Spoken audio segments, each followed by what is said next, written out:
How did I get involved with Camp Jam? Through my really good friend Jeff Carlisi. I first became familiar with Camp Jam thanks to Jeff and his good buddy Dan Lipson.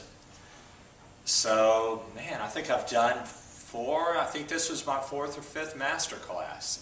I love the Camp Jam company in general and its whole purpose.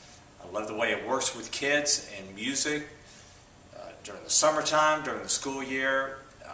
It is a perfect vehicle for kids to be introduced to playing with bands, to learn how to properly put a band together, to learn how to utilize their instrument and as they are learning in a band, and to get instruction on their own with their instrument. I think they will walk away after a week at Camp Jam with so much knowledge and so much of a blueprint of where to go with their own learning and their own sort of direction that they'll develop with time.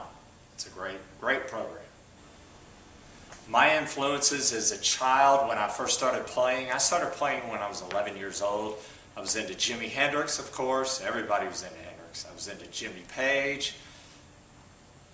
There was 3 movies that had the major impact on me when I was a kid, because that was the only way I was introduced to new artists other than the radio. Radio at that time was top 40 radio.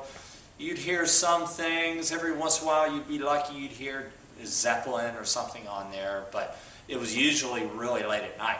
So in the town where I grew up, where bands never really came through, I saw the movie Woodstock. First I saw Monterey Pop Festival, that was a great movie, Woodstock, and then Concert for Bangladesh. Those 3 movies introduced me to everybody, almost everybody, that became a big influence on me for the rest of my life. And then from there I'd see some amazing concerts that I still remember to this day as if I saw the show yesterday. ZZ Top, Led Zeppelin, The Who, Eric Clapton was amazing. The Rolling Stones, I've seen the Rolling Stones a handful of times now, but back in those days they were amazing. What did I think of today's Masterclass? Everyone is different. I take a different approach with each one personally. Today I sort of winged it a little more today because I noticed that my favorite part, at least, or the part that I work off the best are the questions that come from the students and from the audience. You know, sometimes I feel I can get up here and speak, and I'll go ahead and say what I do and who I've played with and so forth. But then when it really gets into to answering the questions that the kids have, for one, it involves them more. I feel like I'm being more useful to them in that way, because then I can share my experience. And I thought today's questions were great. I thought that at least this crowd, everyone's been good. This crowd in particular, they were all about the music. Sometimes you'll get the wackiest questions about, who's the biggest artist you have ever met, which is great. And I tell you, man, I'm every bit as much a fan of people that I grew up admiring to this day. And when I meet them, some of them I melt. Like I met Jeff Beck one time, and I just sort of I choked. Other guys I can talk to without any problem at all. Jeff Beck, sorry, I choked. What advice would I give parents to these kids who are aspiring musicians? Well, I can speak off of my own experience, the way my parents were, and reflecting back on it, both of my parents were very supportive. My mother was a musician, so obviously she was supportive. My father was not a musician, but totally supported any direction I wanted to go. He was one of those where he just wanted to make sure I had something to fall back on, which was great. So make sure I had an education. That's one thing I always try to bring out to every kid that's an aspiring musician is that the best musicians I've ever met are also the most highly educated. They seem to draw the most experience, I think, from their education. That does not necessarily mean from music education either. That could be from literature. There's so many different sources that musicians draw from to become great musicians.